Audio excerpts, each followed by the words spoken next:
टूटे फूटे शिव मंदिर में जाकर पड़ गए ना नरसिंह मेहता। सब ओर से जब द्वार बंद हो गए, अच्छा एक महादेव है जिनका द्वार 24 घंटे खुला रहता है, वहां पर शयन नहीं होता। शिव का अभिषेक आप कभी भी कर दो, आधी रात को जाकर कर दो, निशीथ पूजन होता ही है महादेव का, तो शिव पूजन का समय ही है वो, निशीथ काल में पूजन होता है। महादेव का द्वार कभी बंद नहीं होता। तो सब द्वार बंद हो गए, गांव के बाहर टूटा फूटा शिव मंदिर, अब वहां जाकर पड़ गए। अब भक्त तो थे, पड़े पड़े भगवान नाम का उच्चारण करें, कीर्तन करें। 2 दिन बीते, 3 दिन बीते, 4 दिन बीते, जगदम्बा महामाया को दया आई। अब वो जननी है ना, जगत जननी है, माता को दया आई। कहा भगवान शंकर से जाके, अरे ये जीव 4 दिन से आपके द्वार पर पड़ा है, इसकी सुध नहीं लोगे तो तुम्हारा अपयश होगा। इसको कुछ हो गया, इसके प्राण निकल गए, ये भूखा प्यासा पड़ा है, किसी से कुछ ग्रहण भी नहीं कर रहा, किसी से कुछ स्वीकार भी नहीं कर रहा। बोले ये भूखा प्यासा यहाँ पर पड़ा है, अगर इसके प्राण निकल गए तो आपके द्वार पर एक जीव मर गया, आपका अपयश होगा, जाइए इस जीव की सुध लीजिए।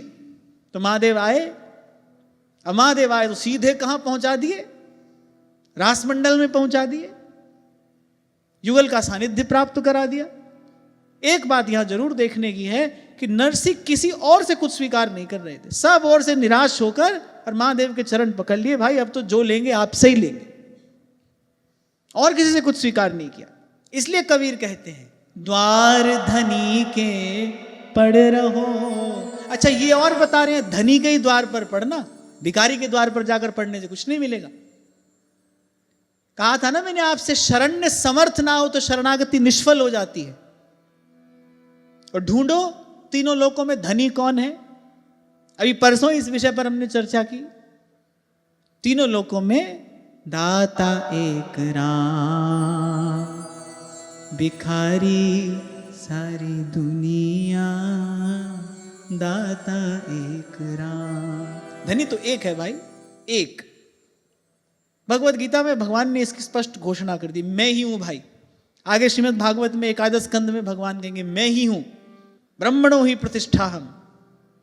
भगवान ने कहा अर्जुन ये जो सब तुझे दिखाई पड़ता है, इसके आदि मध्य और अवसान में मैं ही हूं। कहा ना भगवान ने, बोले अंबर में कुंतल जाल देख, पद के नीचे पाताल देख, मेरी मुट्ठी में तीनों काल देख, मेरा स्वरूप विकराल देख, सब जन्म मुझी से पाते हैं और लौट मुझी में आते हैं। सृजन फूलता है मुझ में, संहार झूलता है मुझ में। मुट्ठी खोल कर दिखा दिया भगवान ने, भूत भविष्य वर्तमान सब, बोले मुट्ठी में तीनों काल देख, दिखा दिया भगवान ने, उस विराट स्वरूप का दर्शन करा दिया। यद्यपि अर्जुन बहुत देर कर नहीं पाए, बोले हाँ हमको वही ठीक है।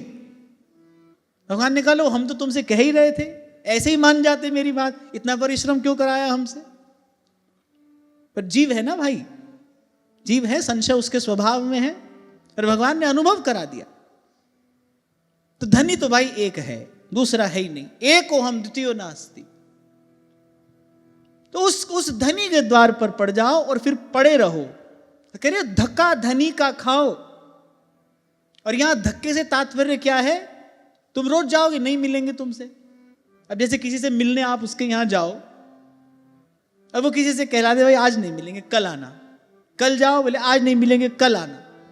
अब ढीठ तो वो है भाई जो रोज पहुंच जाए, जो निराश हो जाएगा उसको तो मिलेगा नहीं कुछ। लेकिन जो बिल्कुल ढीठे ही है, थका ही नहीं रहा है, वो कह रहे कल आना ठीक है कल आएंगे, कल आना कल आएंगे, तो धक्का भी खा रहा है। कह रहे एक दिन धनी निवाज है, अरे बस द्वार छाड़ नहीं जाओ। अरे छोटी मोटी कमाई हुई वस्तु किसी को देनी हो तो वो परीक्षा लेता है, ये तो परम वस्तु है। ना उपजै ना बीन से संतन सुखदाई, कहे मलूका जान के मैं प्रीत लगा। तो पुरुषार्थ यही है भाई, गुरु की आज्ञा में रहें, गुरुजनों के अनुकूल, उनकी भाव भावना, उनके द्वारा दी गई भजन भावना के अनुकूल हमारा जीवन बने। हम अपने आप को उस ज्ञान प्राप्ति के योग्य बनाएं, स्वयं को पात्र बनाएं। कई बार इस विषय पर चर्चा हुई, आगे भी होती रहेगी। साधन किस लिए है? साधन भगवान से मिलने के लिए नहीं है, साधन तो स्वयं को भगवान की कृपा का पात्र बनाने के लिए है।